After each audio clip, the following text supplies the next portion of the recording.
इथे आहे घरी बोलवलेलं सुरीनं कापल्यास उगत झालेलं दही. चला तर मग पाहूया आरोग्यदायी घट्टसर दही कसं बनवायचं. नमस्कार मंडळी, द कॅप्स किचनमध्ये तुमचं परत एकदा स्वागत. आज मी तुम्हाला काही टिप्स सांगणार आहे जेणेकरून दही जमवताना त्रास होणार नाही. त्यामुळे व्हिडिओ शेवटपर्यंत नक्की पाहत राहा. एका पातेल्यात सुरुवातीला थोडंसं पाणी टाका जेणेकरून दूध खाली लागणार नाही. नंतर पातेल्यामध्ये तुम्हाला हवं तेवढं दूध टाकायचं आहे की जेवढं तुम्हाला दही बनवायचं आहे. तर मी इथे 1 लिटर दूध घेतलेलं आहे आणि इथे दूध उकळत ठेवायचं आपल्याला. आणि इथे एक पहिली टीप अशी आहे की आपल्याला दुधातील पाण्याचा अंश हा काढून घ्यायचा आहे. याचा अर्थ आपल्याला दूध उकळवून घ्यायचं आहे बऱ्यापैकी. मी 1 लिटर दूध घेतलेलं होतं आणि आता उकळून ते अर्धी वाटी तरी कमी झालं पाहिजे, अर्धी पाऊण वाटी हे दूध कमी झालं पाहिजे. तुम्ही जेवढं पाण्याचा अंश त्यातला काढून टाकाल तेवढं दही हे घट्टसर लागणार आहे. दूध आता आपल्याला कोमट करून घ्यायचं आहे आणि आपण इथे बोट बुडवून पाहणार आहोत. आपल्या बोटाला सोसवेल इतपत कोमट झालं पाहिजे दूध. खूप गरम नको आहे आणि खूप थंडगारही नको आहे. हे दूध कोमट असल्यामुळे छान लागलं जातं. मी इथे 2 ते 3 चमचे विरजण घेतलेलं आहे आणि ते इथे दुसरी महत्त्वाची टीप म्हणजे हे विरजण अगदी फ्रीजमधून काढलेलं नसावं. ते रूम टेम्परेचरला आणायचं, 1-2 तास बाहेर काढून ठेवलं तरी चालणार आहे आणि ते छान फेटून घ्यायचं, त्यातल्या गुठळ्या काढून घ्यायच्या जेणेकरून दुधामध्ये ते समप्रमाणात आणि व्यवस्थित सगळीकडे लागलं पाहिजे. आता इथे मी काचेचं भांडं घेतलं आहे. इथे तुम्ही कुठल्याही प्रकारची भांडी घेऊ शकता. स्टीलचं पातेलं घ्या. मी स्टीलच्या पातेल्यातही लावलेलं आहे दही. इथे मी आता काचेचं भांडं घेते. तुम्ही मातीचं भांडं घेतलं तर ते अजून उत्तम. आता आपल्याला जे फेटून घेतलेलं दही आहे ते भांड्याला सगळीकडून लावून घ्यायचं.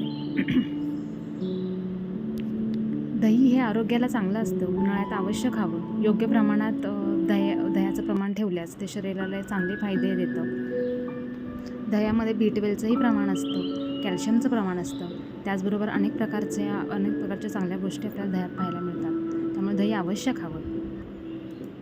आता इथे आपल्याला विरजण दुधामध्ये मिक्स करून घ्यायचं आहे. शक्यतो ज्या भांड्यात दूध तापवले त्याच भांड्यात दही लावायचं नाही आहे. इथे मी काय करते, ज्या भांड्यात दूध लावलेलं आहे त्या भांड्यात मी विरजण टाकून घेतलेलं आहे. आता ते आपल्याला चांगल्या प्रकारे मिक्स करून घ्यायचं आहे.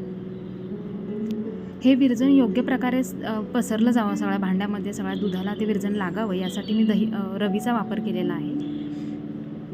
रवीने घुसळल्यामुळे असं वरती तुम्ही पाहत असाल मस्त छान बुडबुडे आलेत त्याला. आता हे दूध आपल्याला ह्या भांड्यात ओतून घ्यायचं आहे. शक्यतो पसरट भांड्याचा वापर करा. आपण डेअरीमध्ये पण बघतो, डेअरीमध्ये त्यांनी पसरट भांड्यांचाच वापर केलेला असतो. आता डब्याला झाकण लावून त्याच्यावर एक मी कापड टाकते आणि मी आता हे एक 5 ते 6 तासांसाठी असंच बाहेर ठेवणार आहे जेणेकरून दही सेट होईल. थोडं 1-2 तास जास्त ठेवलं तरी हरकत नाही. आणि रात्री मग तुम्ही हे फ्रीजमध्ये ठेवू शकता. एक 6 ते 7 तासानंतर फ्रीजमध्ये ठेवायचं. मी आता सकाळी उठून पाहते की व्यवस्थित दही लागलेलं आहे. इथं तुम्ही बघू शकता की पनीरचे जसे तुकडे होतात तसं दही तयार होतं आणि ते सुरीनेही कापता येतं. तुम्ही हे असं दही घरी बनवा. सांगितलेल्या टिप्स व्यवस्थित फॉलो केल्या तर दही व्यवस्थित लागलं जाईल.